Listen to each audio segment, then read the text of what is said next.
வணக்கம். இப்போ நான் சரியாக எங்கே இருக்குன்னா, மண்வயல் கம்மாத்திங்கிற ஒரு இடத்துல ஒரு இயற்கை விவசாயி நல்ல வாழை பயிரிட்டிருக்காங்க. இதே போல் நிறைய பயிர்கள் பண்ணியிருக்காங்க.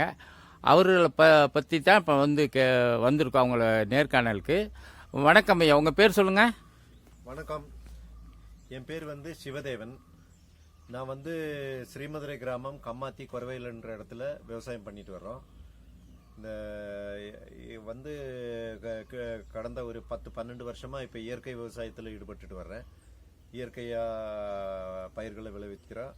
எல்லா பயிர்களும் பண்ணிட்டு இருக்கிறேன். அதாவது வாழை, அப்புறம் பாகற்காய், அப்புறம் இஞ்சி, குருமிளகு, தேயிலை, காப்பி, ஏலம், அப்புறம் இந்த ஞாலிப்பூவன் வாழை, அந்த மாதிரி எல்லா பயிர்களும் பண்ணிட்டு இருக்கிறேன். மேரக்காய் பண்ணிட்டு இருக்கிறேன். இந்த மாதிரி எல்லா விவசாயமும் இங்கே பண்ணிட்டு இருக்கிறோம். கடந்த ஒரு 12 வருஷமா முற்றிலும் இயற்கை விவசாயமே பண்ணிட்டு இருக்கிறோம். இயற்கை விவசாயத்தில் எப்படி இருக்குங்க வருமானம்? எப்படிங்க இருக்கு வருமானம்? அப்படிங்கன்னு சொல்ல போகும்போது நியாயமான, அதாவது அங்கக வேளாண்மைங்கிறது இந்த ரசாயன உரங்களோட ஒப்பிடும் பொழுது இது கொஞ்சம் கம்மியாக தான் இருக்கு. இருந்தாலும் போதிய எங்களை பொறுத்த வரைக்கும் நியாயமானதாக இருக்கு.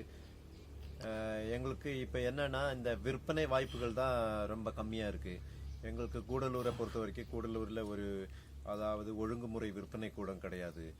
எங்களுக்கு என்னன்னா, எங்களுடைய பொருட்களை எல்லா வியாபாரிகள் நேரடியாக தோட்டத்தில் விவசாயம் அதாவது ப்ரொக்யூர் பண்ணிட்டு போகிறதுனால நியாயமான விலை கிடைக்கிறது இல்லை. இடைத்தரகர்களுடைய சுரண்டல் அதிகமாக இருக்கு. முக்கியமாக அரசாங்கம் எங்களுக்கு என்ன செஞ்சு கொடுக்கணும்னா, இந்த ஒரு நல்ல ஒரு ஒழுங்குமுறை விற்பனை கூடம் வேணும். அப்போதான் விவசாயிகளுடைய விளைபொருட்களுக்கு விவசாயிகளை விலை நிர்ணயம் பண்ண முடியும்.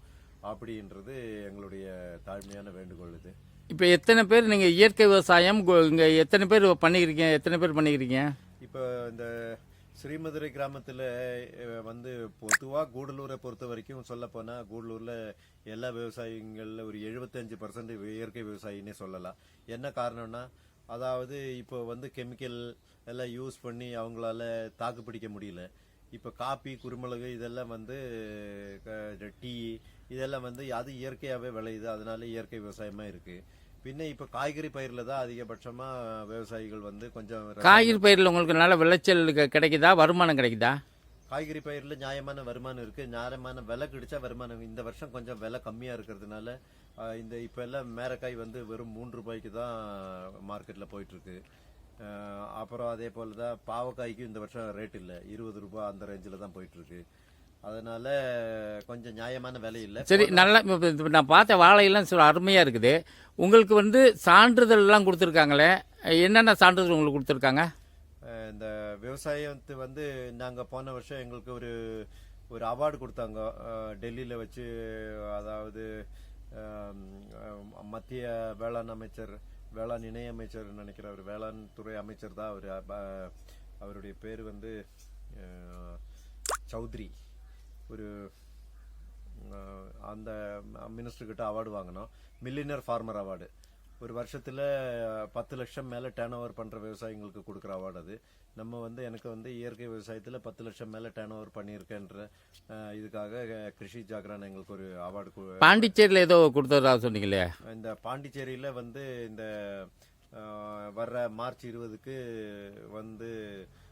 ஒரு அவார்டு இது பண்ணியிருக்காங்க. டிராபிக் ராமசாமி அறக்கட்டளை சார்பாக பாண்டிச்சேரி முதலமைச்சர் புதுச்சேரி முதலமைச்சர் கிட்ட அவார்டு வாங்குறதுக்காக இது பண்ணியிருக்காங்க. எங்களை அழைச்சிருக்காங்க 20ஆம் தேதி அங்க. இப்ப அரசுல இருந்து உங்களுக்கு என்ன உதவி கிடைச்சிருக்கு? அரசாங்கம் பல்வேறு நலத்திட்ட உதவிகள் எல்லாம் அறிவிச்சிருக்காங்க.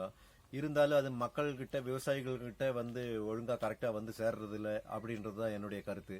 அரசாங்கம் அறிவிச்சு அங்கிருந்து இங்க வர்றதுக்குள்ள கம்மியாகி சிறுக குறைஞ்சு விவசாயிகளுக்கு, எல்லா விவசாயிகளுக்கும் நியாயமான சேர வேண்டிய விவசாயிக்கு போய் சேர்றது இல்லை அப்படின்றதுதான் உண்மை. சரி, இப்ப அடுத்து என்ன அரசாங்கிட்ட என்ன நீங்க எதிர்பார்க்குறீங்க?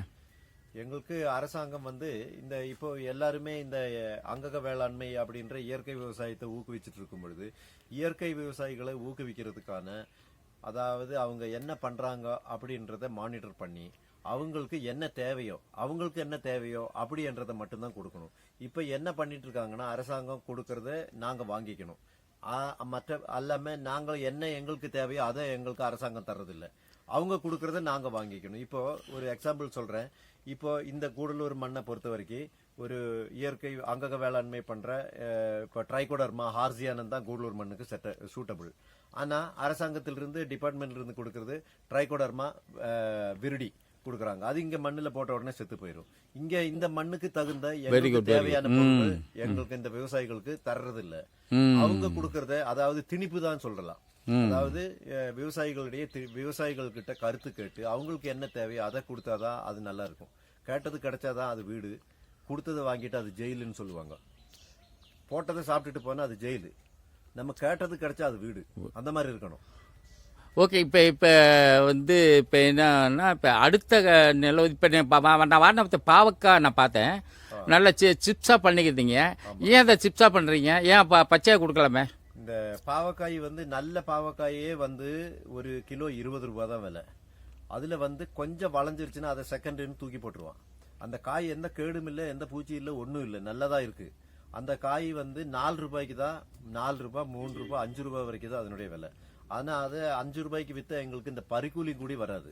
அதனால அதை மதிப்பு கூட்டுறதுக்காக சிப்ஸ் பண்ணி காய வச்சு அதை கொடுத்துட்டு இருக்கிறோம். கொடுக்கும்போது என்ன ஆகுதுன்னா எங்களுடைய கொஞ்சம் வருமானம் அதிகமாகுது. எப்படின்னா அந்த 5 ரூபாய்க்கு விற்கக்கூடிய பாவைக்காய் காய்ஞ்சு வரும்போது நாங்க விற்கும்போது எங்களுக்கு ஒரு 30 ரூபாய் பக்கம் விலை வந்துடும். அப்படி காய வச்சு கொடுத்துட்டு இருக்கோம். அதுக்கு கேரளாவில இருந்து பையர் வருவாங்க, அவங்க வாங்கிட்டு போவாங்க. ஆனா இங்க என்னன்னா இங்க அந்த அளவு வெயில் இல்ல. எங்களுக்கு அந்த காய வைக்கிறதுக்குள்ள ட்ரையர் அந்த அரசாங்கமே பண்ணி கொடுத்தா நல்லா இருக்கும். ட்ரையர் எல்லாம் பண்றதுக்குள்ள வசதி விவசாயிங்க கிட்ட பத்தாது. அதுதான் விவசாயிகளுடைய கஷ்டம். ஓகேங்க, நன்றி நன்றி நன்றி.